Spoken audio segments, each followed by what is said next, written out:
Hey, what's going on, people? Peek out here in Singapore. It is Tuesday morning, about 9 o'clock in the morning, and watching baby girl still sleep because she likes to sleep in these days. She used to be a morning person, man. She used to get up so early and start harassing me and basically start playing before I could even get out of bed. But now the roles have reversed a little bit. I guess teenage is kind of calling her. I'm not ready, y'all. I'm telling you now, I'm not ready. Anyway, so while she's asleep, I figure I knock out a little bit of work before my actual day gets going.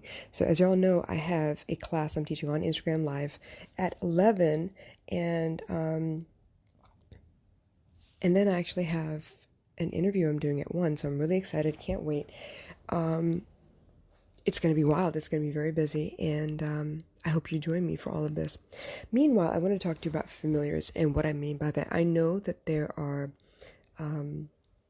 people who do, Akashic records and past life regression and stuff like that, and they do talk about familiars, but that's not the context within which I'm talking about familiars. I'm talking about from the time you were young until you die, you tend to meet the same kinds of people over and over again. And by that I mean that, you have those people that always take advantage of you. You have those people that are very, very nice to you, to your face, and then eventually you find out what their motive or their intention was all along. You have those people that have been loyal to a fault, but maybe you ignore them sometimes because they're always there. You never consider that they might have other places that they could be. So you see familiar characters that pop up in your life over and over again, and a lot of times I feel like it's to test and see whether you've evolved from the last time you met this familiar or not. Now, with that being said, I just woke up this morning to a couple of messages from people, and from what I understand, a mutual friend of ours behaves differently with them than they do with me. And I've had this pop up before, back when I would talk to you about how I was working with August and how I introduced people to her, or even when I was talking to Roger Brooks, right? So, speaking to all these people, I'm a connector. That's what I do. I network market, as in, I meet people, I get to know what their dreams and hopes are, and if I know somebody that might be able to help them out where it would be mutually beneficial, I introduce those people. And I've mentioned this before, my whole take on this, the person they are with me seems to be pretty trustworthy. The person they are with you, that's not on me. Okay, I'm not sending you underhanded people. I'm sending you people I think that would be helpful to you, that match your vibration, that might be aligned in the same goals that you have. So I send them to you. But what you are, who you are, how you respond to them, that's on you. I don't know how that works. Okay, so I have had some people in the past blame me for introducing people that were underhanded or shady. Now, those people were never underhanded or shady to me. They were never disrespectful or rude to me. And so I believed, based on my small experience, that they might be a good fit. They might be able to get you to where you need to be. That doesn't always work out. So I'm a little more cautious. I ask them if they actually want the help first, and then they connect them.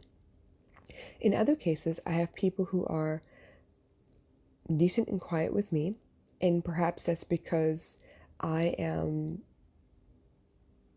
I don't look for anything from people. I'm not looking for a connection. I'm not looking for, you know, any excuse or underhanded anything. I'm not looking for anything with anyone. So when I receive them with, okay, just another connection. I don't look for likes or followers. I'm not looking for metrics of any sort. I'm not nice to everybody just because I need something. I'm nice to people because it's the right thing to do. I'm just nice to people. Okay. And when they meet other people and they have expectations and their expectations are not met, they get a different reaction and they flip out from there. And that's okay. That's your situation, not mine. And I'm not saying that to push off people and say, "Oh no, they're really I'm not fighting for people. I'm not fighting against them. I'm allowing them to be who they need to be." The whole point of this being to say that I know that everyone is familiar somehow. You've been in this situation before. You've had this conversation before. You've had to block people before. For me, it's very painful to block people. But it's a necessary evil because I can't be so distracted dealing with you that I don't serve the people I'm actually here to serve. So the block function comes in very handy to me. The other side of it also is, as much as you may trigger me, I'm triggering you. Our baseline, and this is for everyone, if you really think about it, you know this is true, the baseline for everyone is quiet joy.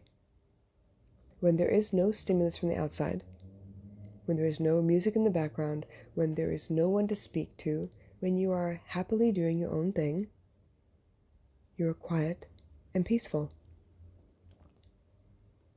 You are joyful. You are just content.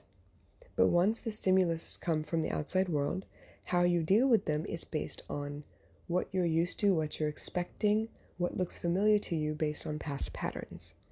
Now, Master and Kip might talk about this as your trauma, the trauma that you carry around, because that's what's built the belief system you have for the actions that you take up until now.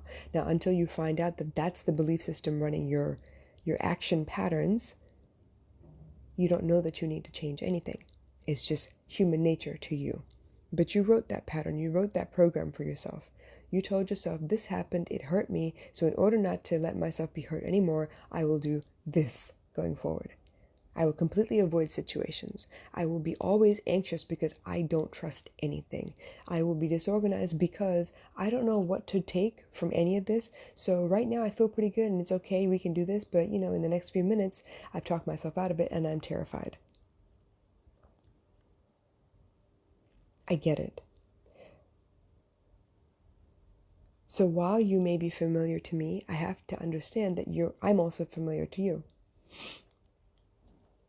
Maybe this is another example that, feeds the cycle for you, where you reach out to someone you think is cool, you want to make friends, you hope that something great can come of it, and because of the way you said what you said, I'm triggered, I'm afraid, I'm worried because it doesn't come off as the kind of vibe I want to be around.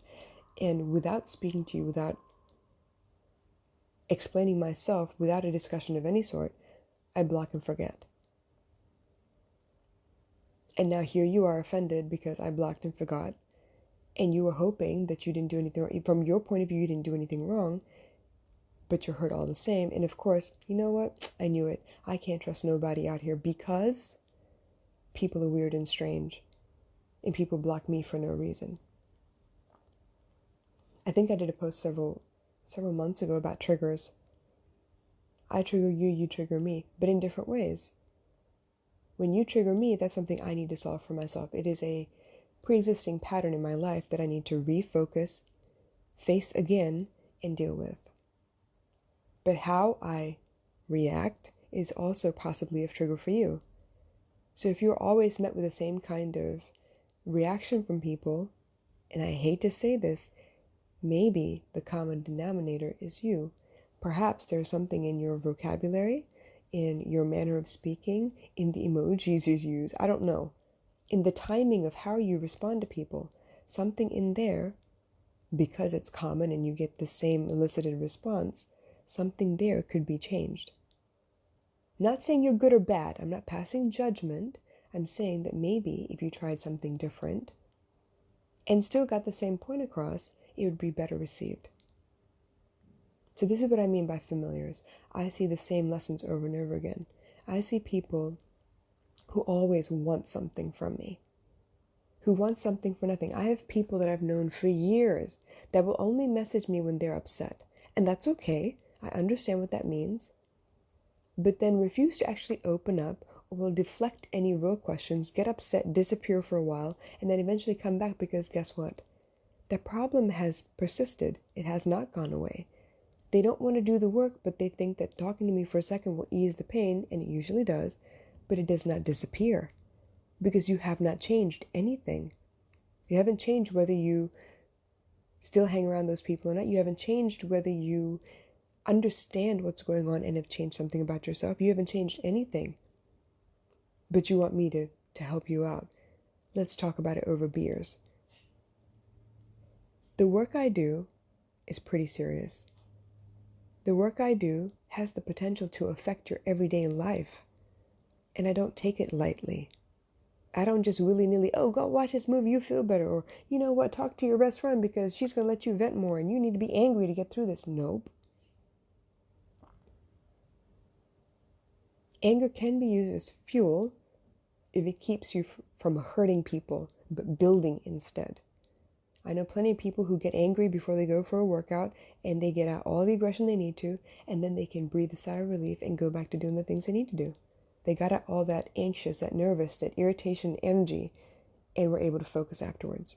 I know that for kids, when they go out to lunch, they need to run around and play and get sweaty because when they come to class after lunch, they're going to be able to focus a lot better than they would have if you're forced to read and eat lunch.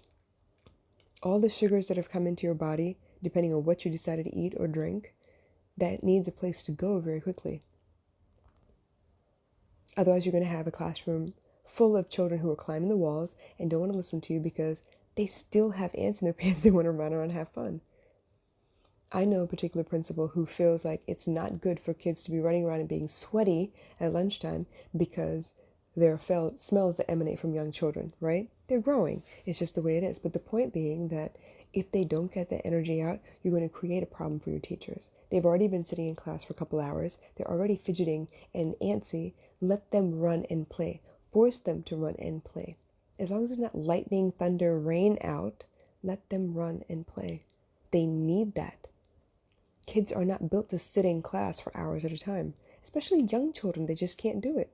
Now, when I taught, I made sure that every so often, once we finished, a couple of pages and it was a good stopping place, we'd get up, we'd do jumping jacks, we'd play Simon Says for a hot minute, just to get the wiggles out. And then we sit back down and get right back to it. I did that with my daughter. I knew she couldn't sit still, and I know people would like for you to focus and sit still. That's not how kids sit still. That's not how they focus. So I used to have baby girl sit on a bouncy ball while she did her homework. And guess what? She bounced and bounced and bounced, but she got her homework done too. It's just a way to understand the other person. In order for a relationship to work, one that we've prioritized as important, we need to understand what about the other person bugs us and why, where it came from, and then what about our responses or our behaviors bug the other person and why. But a lot of times you can't even get to that place where you're solving stuff or discussing stuff because you want to talk when the other person is upset.